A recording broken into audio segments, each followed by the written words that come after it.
आज नाश्त्याला केला होता गरमागरम उपमा. चला आजची सकाळ कशी गेली आणि आम्ही फॅमिली पिकनिकसाठी कशी निघालो ते पाहूया. आज बाहेर जायचं होतं म्हणून सकाळी सगळी कामं पटापट आवरून घेतली आणि घरातून निघण्याआधी गरमागरम उपमा खाऊनच निघालो. वा, व्हेरी गुड व्हेरी गुड. असंच राहा असंच राहा.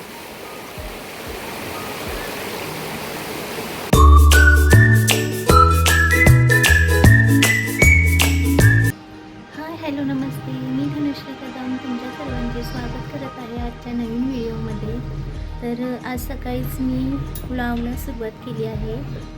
आज सकाळपासूनच घरात एकच लगबग होती, कारण आज आम्ही निघणार होतो फॅमिली पिकनिकला. पण बाहेर पडण्याआधी घरची कामंही उरकायची होती. मग सकाळची सुरुवात कशी झाली आणि पिकनिकची तयारी कशी केली, चला माझ्यासोबत बघूया. सकाळी लवकर पाणी आलं म्हणून सगळ्यात आधी वॉशिंग मशीन लावून घेतली. मशीन सुरू केली की तोपर्यंत मी माझी बाकीची कामं करून घेते. माझ्या रोजच्या घरकामात वॉशिंग मशीनचं काम खूप उपयोगी पडतं. आजचे कपडे मशीनमध्ये टाकून मी रोजच्या कपड्यांसाठी नॉर्मल सायकल सिलेक्ट करते. इथे तुम्ही पाहू शकता नॉर्मल सायकल सिलेक्ट करून मी मशीन स्टार्ट केली. ही कपडे धुण्याचं काम सहज सुरू होतं, त्यामुळे तोपर्यंत मला घरातली इतर कामं करता येतात. तुम्हीही वॉशिंग मशीन घेण्याचा विचार करत असाल तर मी वापरत असलेल्या वॉशिंग मशीनची ॲमेझॉन लिंक डिस्क्रिप्शनमध्ये मी दिली आहे, तुम्ही एकदा चेक करू शकता. मशीन तिचं काम करत होती आणि तोपर्यंत मी पटकन रेडी होऊन घेतलं. रेडी झाल्यावर नेहमीप्रमाणे देवपूजा करायला घेतली. दिवसाची सुरुवात देवाचं नाव घेऊन केली की एक वेगळाच पॉझिटिव्ह फील येतो. सगळ्यात आधी देवाचे वस्त्र घेऊन देव स्वच्छ करून घेतले. देव स्वच्छ करून झाल्यावर फ्रीजमध्ये ठेवलेले 2 हार काढून घेतले. त्यातील एक हार स्वामींच्या फोटोसाठी आणि एक हार मंदिराला लावण्यासाठी ठेवला. त्यानंतर देवाला लावण्यासाठी अष्टगंध घेतला. अष्टगंधाचा मस्त सुगंध येतो आणि देवाला लावताना मनालाही खूप प्रसन्न वाटतं.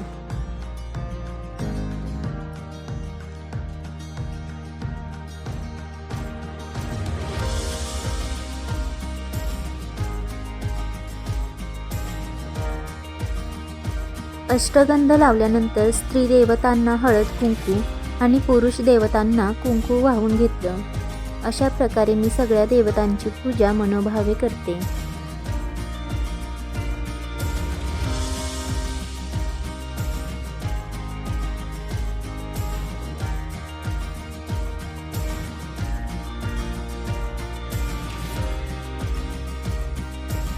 त्यानंतर देवाला सुंदर फुले वाहून घेतली.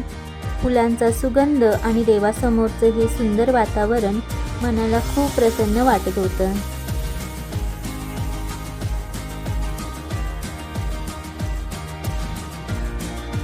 यानंतर घराच्या उंबरठ्याची पूजा करून घेतली. आपल्या परंपरेत उंबरठा हा घराची सीमा आणि घरात येणाऱ्या सकारात्मक ऊर्जेचं प्रतीक मानला जातो. म्हणूनच उंबरठ्याला हळदीचं लेपन करून घेतलं. लेपन करण्यासाठी हळद आणि गोमूत्र वापरले आहे. आपल्या परंपरेत हळद आणि गोमूत्राचा वापर शुद्धीकरणासाठी केला जातो आणि उंबरठा हा घरात येणाऱ्या प्रत्येकाचं स्वागत करणारा भाग मानला जातो. म्हणून उंबरठ्याला हळद कुंकू लावून फुले वाहून त्याचं पूजन केलं. घरात नेहमी सुख शांती आरोग्य आणि समृद्धी नांदो अशी मनोभावे प्रार्थना केली. उंबरठ्याला लेपन करून झाल्यावर त्यावर सुंदरशी रांगोळी काढून घेतली. रांगोळीमुळे उंबरठा अजूनच सुंदर आणि प्रसन्न दिसत होता. उंबरठ्याची पूजा करून घराची आणि कुटुंबाची सुख समृद्धी जपली जावी, घरात नेहमी सकारात्मक वातावरण राहावं अशी मनोभावे प्रार्थना केली. अशा प्रकारे रोज मनोभावे देवपूजा केल्याने मनाला शांतता आणि प्रसन्नता मिळते अशी आपली श्रद्धा आहे.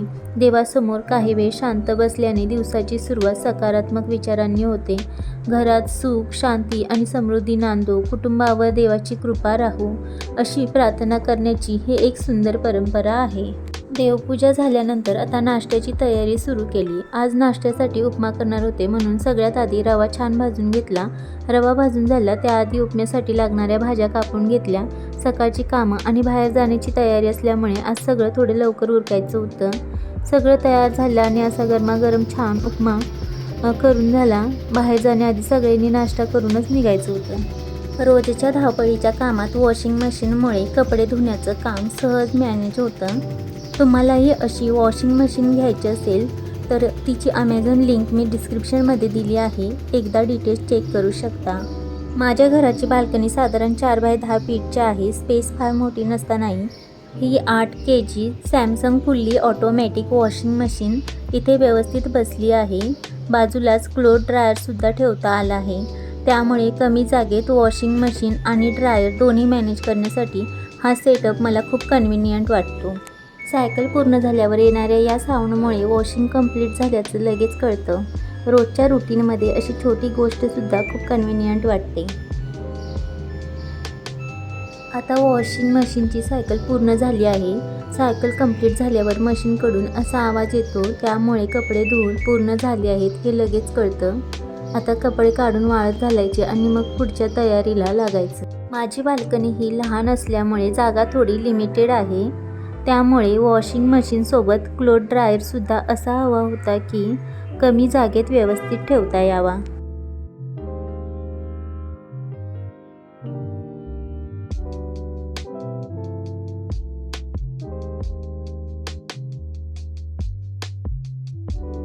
हा क्लोथ ड्रायर मी गेल्या 5-6 वर्षापासून वापरते आणि अजूनही चांगला आहे. मला याची एक गोष्ट विशेष आवडते म्हणजे पाऊस आला किंवा ड्रायर वापरायचा नसेल तर हा फोल्ड करून घरातल्या रूममध्ये ठेवता येतो.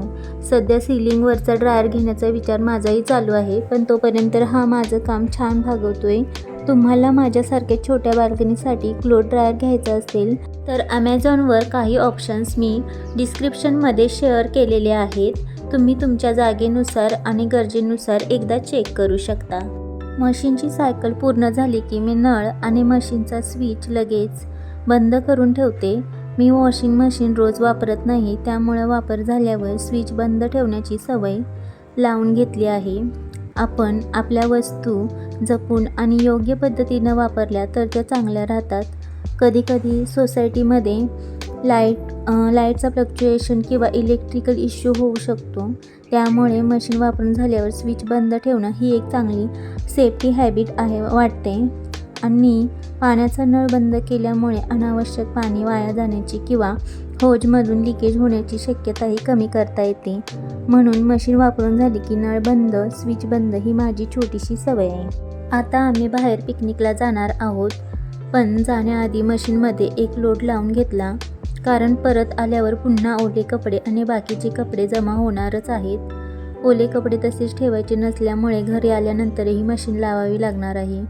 बाहेरून फिरून आल्यानंतर पुढचे 1-2 दिवस थोडा आराम करावासा वाटतो ना, त्यामुळे जाण्याआधी जितकी कामं उरकून घेता येतील तितकी करून घेते. पिकनिकची मजा झाली की थोडा आरामही हवा आणि घरचं कामही सांभाळायची, दोन्ही मॅनेज करावंच लागतं. फिरायला जायचं म्हटलं की आपण आधीपासूनच खूप उत्साही असतो ना, त्यामुळे बाहेर जाण्याआधी कितीही कामं असली तरी ती करायची एनर्जी असते आणि शक्य तितकी कामं आवरून घेतो. पण बाहेरून फिरून आलं की मात्र दिवसभराच्या धावपळीने दमून जातो. त्यामुळे पुढचे 1-2 दिवस काहीच काम करावंसं वाटत नाही. तर सकाळची महत्त्वाची कामं आता एक एक करून आवरली आहेत. नाश्ताही झाला, कपडे धुवून झाले आणि घरातली कामंही झाली. आता मी पटकन रेडी होऊन घेते आणि मग आम्ही सगळी फॅमिली पिकनिकसाठी निघणार आहोत. सकाळची लगबग तर झाली, आता पुढे फक्त पिकनिकची मजा.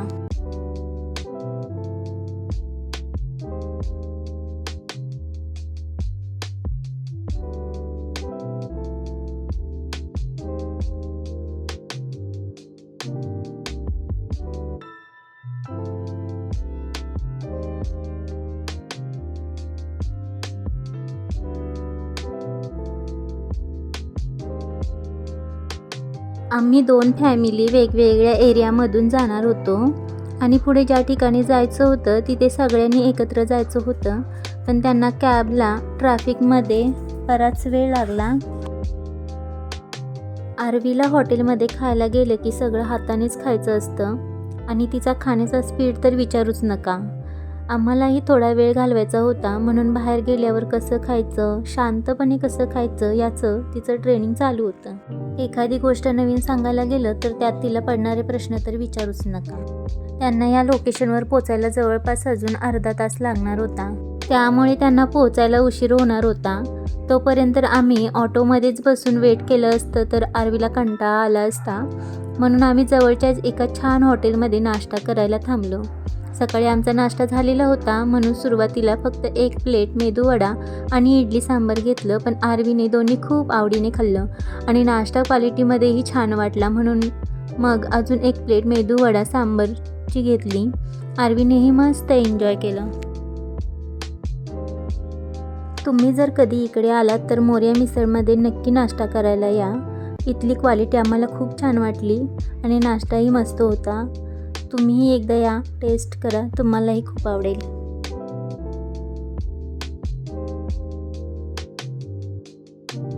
नाश्ता करून होईपर्यंत तेही तिथे पोहोचले होते.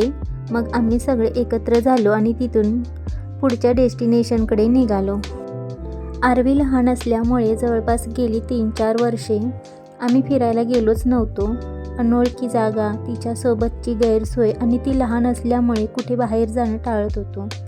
पण आता आरवी थोडी मोठी झाली आहे म्हणून यावेळी कुठेतरी फिरायला जायचं ठरवलं. खरं तर हा प्लॅन तसा अचानकच झाला, पण ज्या ठिकाणी आम्ही चाललो आहे ना तिकडे जाण्याचा आमचा फॅमिली प्लॅन गेल्या 2 वर्षापासून चालू होता. प्रत्येक वेळी काही ना काही कारणामुळे प्लॅन पुढे ढकलला जायचा, पण फायनली आज हा प्लॅन सक्सेसफुल होईल असं वाटलं होतं. आता आम्ही इकडे पोहोचलो होतो, पण ज्या ठिकाणी जायचं होतं तिकडे आज जाण्यासाठी बंदी होती. त्यामुळे एवढं लांब येऊन फेरी अशीच नको जायला म्हणून मग आजूबाजूला काही पर्याय आहेत का ते बघत होतो. तेव्हा कळलं की इथेच जवळ एका ठिकाणी ओढा आहे आणि तिथे मस्त पाण्यात एन्जॉय करता येणार आहे. मग म्हटलं चला, प्लॅनमध्ये थोडा बदल झाला तरी आजची ट्रिप वाया जाऊ द्यायची नाही. तर आजचा पूर्ण प्रवास आमच्यासोबत एन्जॉय करा. शेवटपर्यंत व्लॉग नक्की बघा, कारण पुढे काय होणार आहे हे आम्हालाही माहीत नव्हतं.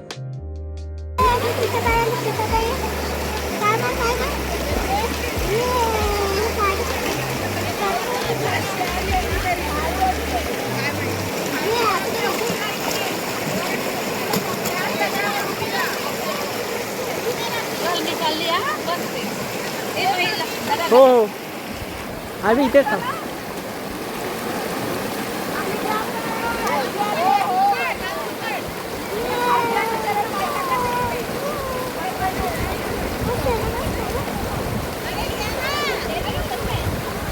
मजा येते रे. नाही, माणसं उठली ना, आडत होतं ना त्यांच्याने.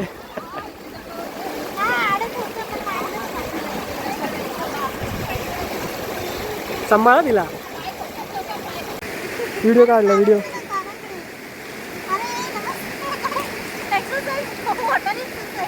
केस मग कसे भिजवले ते. फोटो पण काढला रे, भारी वाटतंय रे सगळे. हे भारी वाटतं ना सगळे चौघं पण लाईनीत.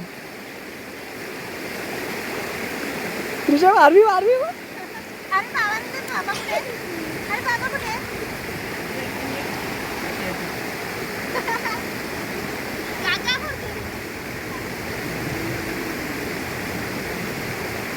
भारी आलं, मजा आली, भारी पोज आलं एकदम.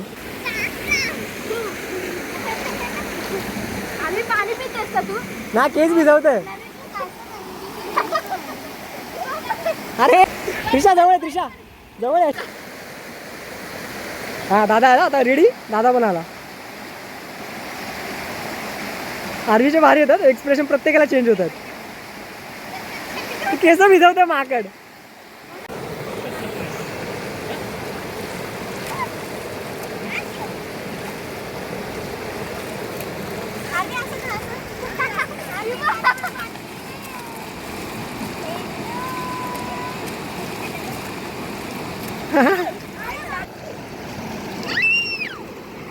आरवीचा आवाजच येईना तोंडात, नाही वरडते.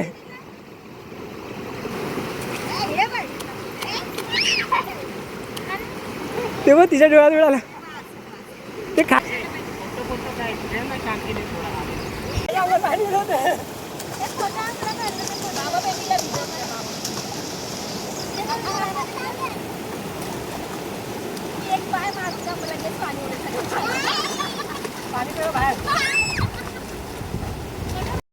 अचानक प्लॅनमध्ये बदल झाल्यामुळे सगळ्यांना पाण्यात मस्त एन्जॉय करायला मिळालं. ज्या ठिकाणी जायचं होतं तिकडे जाता आलं नाही, पण हा अचानक मिळालेला पर्याय सगळ्यांनाच खूप आवडला. मग सगळेच पाण्यात उतरले आणि मस्त गप्पा, मजा आणि पाण्यात बसून एन्जॉय केला आणि छान पोजेस देऊन मस्तपैकी फोटोसुद्धा काढले. कधी कधी आपण केलेले प्लॅन्स फसतात आणि ज्याचा काहीच प्लॅन नसतो तोच दिवस आयुष्यातला बेस्ट दिवस बनतो. आणि आज आमच्यासोबत अगदी असंच काहीतरी झालं. प्लॅन फसल्यानंतर आजचा दिवस इतका छान जाईल हे माहीत नव्हतं. तुम्हालाही असं अचानक कुठेतरी फिरायला जाण्याचा एक्सपिरियन्स असेल तर कमेंटमध्ये नक्की सांगा. बरंच एन्जॉय करून झालंय आणि सगळ्यांना भूक लागली आहे, म्हणून आता एक महत्त्वाचा डिसिजन घ्यायचा आहे. आज खायचं काय? ट्रीपमध्ये एक गोष्ट मात्र ठरलेली असते, कुठेही जा पण काहीतरी लोकल आणि टेस्टी खायलाच पाहिजे. आता आम्ही चेंज करून घरी जायला निघालो आहोत. आजची ट्रीप पूर्णपणे अचानक ठरल्यामुळे एक छोटीशी अडचण झाली. इथे जेवणाची आधीपासून काहीच सोय केलेली नव्हती. खरं सांगायचं तर इथे आधी सांगून ठेवावं लागतं, त्यामुळे आता अचानक जेवण मिळणं थोडं कठीण आहे. पण आता घरी जाण्याआधी पोटाची सोय तर करायलाच हवी, म्हणून आता आपल्या जवळपास एखादं चांगलं हॉटेल शोधतो आणि तिथेच मस्त जेवण करून मग घरी निघतो. तर चला तर मग आता पाहूया जवळपास कोणतं चांगलं हॉटेल मिळतंय आणि आजच्या या अनप्लॅन ट्रिपचा शेवट जेवणाने कसा होतो. कुठे जेवायला मिळतं हे तुम्हालाही व्लॉगमध्ये दाखवते. आता हळूहळू परतीच्या प्रवासाला निघालोय. आजचा दिवस खरंच खूप अचानक सुरू झाला, पण इतक्या छान मेमरीज घेऊन आपण परत जातोय. कधीकधी आपल्याला मोठ्या प्लॅनची गरज नसते, फक्त घराबाहेर पडायचं असतं आणि बाकीचा प्रवास आपोआप घडत जातो.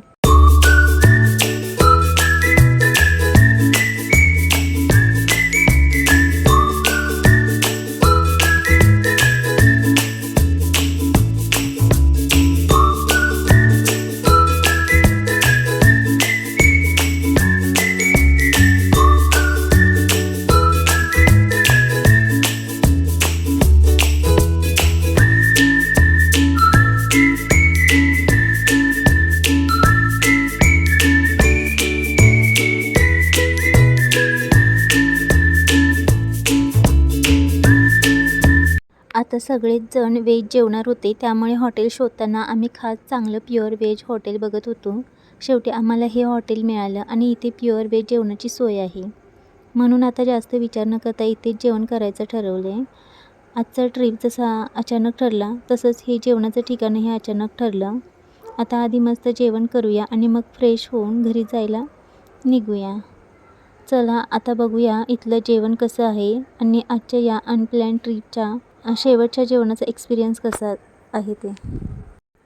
आता संध्याकाळची वेळ झाली होती आणि लंचची वेळही निघून गेली होती, त्यामुळे हेवी जेवण करण्यापेक्षा आम्ही सगळ्यांनी थोडे हलके पदार्थ ऑर्डर करण्याचं ठरवलं. मग आमच्यासाठी पावभाजी, मिसळपाव आणि मंचाव सूप ऑर्डर केलं आणि आरवीसाठी तिच्या आवडीचं डाळ खिचडी घेतली. अचानक ठरलेल्या या ट्रीपमध्ये शेवटी जेवणाची अशीच अचानक सोय झाली. चला तर मग आता बघूया या सगळ्या पदार्थांची टेस्ट कशी आहे आणि आजच्या ट्रीपचा फूड एक्सपिरियन्स कसा आहे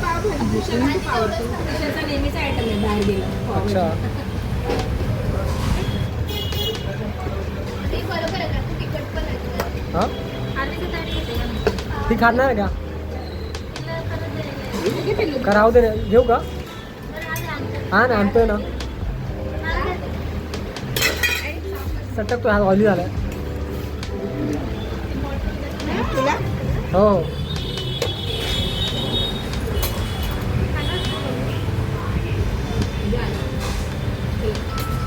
जेवण खरंच एकदम मस्त आहे. अचानक ठरलेलं, अचानक शोधलेलं हॉटेल आणि त्यात मिळालेलं हे गरमागरम टेस्टी जेवण खरंच दिवसाची मजा अजूनच वाढली. सगळ्यांना जेवण आवडलंय आणि आता पोट पण एकदम खुश झालंय. आरवीसाठी दाल खिचडी घेतली होती, पण ती काही तिने खाल्ली नाही आहे, त्यामुळे तिच्यासाठी डोसा मागवला आहे. तर आता ती डोसा खाणार आहे. तिला इडली, डोसा, उपमा यासारखे पदार्थ आहे ना तिला खूप आवडतात. आता मस्त जेवण करून आम्ही घरी जायला निघणार आहोत आणि फायनली आजची आमची अनप्लॅन ट्रिप करून आम्ही सुखरूप घरी पोहोचलोय. मस्त फिरणं झालं, छान वेळ एकत्र घालवता आला आणि शेवटी चांगलं जेवणही मिळालं. तर असा होता आमचा आजचा छोटासा अनप्लॅन ट्रिपचा दिवस. आता घरी आलोय, सगळे थकलेत पण मन मात्र एकदम खुश आहे. आजचा व्लॉग तुम्हाला कसा वाटला तो नक्की कमेंट करून सांगा. आजचा व्लॉग तुम्हाला आवडला असेल तर लाईक करा, चॅनलला सबस्क्राईब करा आणि हा व्लॉग तुमच्या मित्रांसोबत शेअर करा. एन्जॉय करा, खुश राहा आणि अचानक कुठेतरी फिरायला जायचा प्लॅन नक्की करा. आजचा व्लॉग मी इथेच संपवत आहे. पुन्हा भेटूया नेक्स्ट व्लॉगमध्ये. तोपर्यंत टाटा, बाय बाय.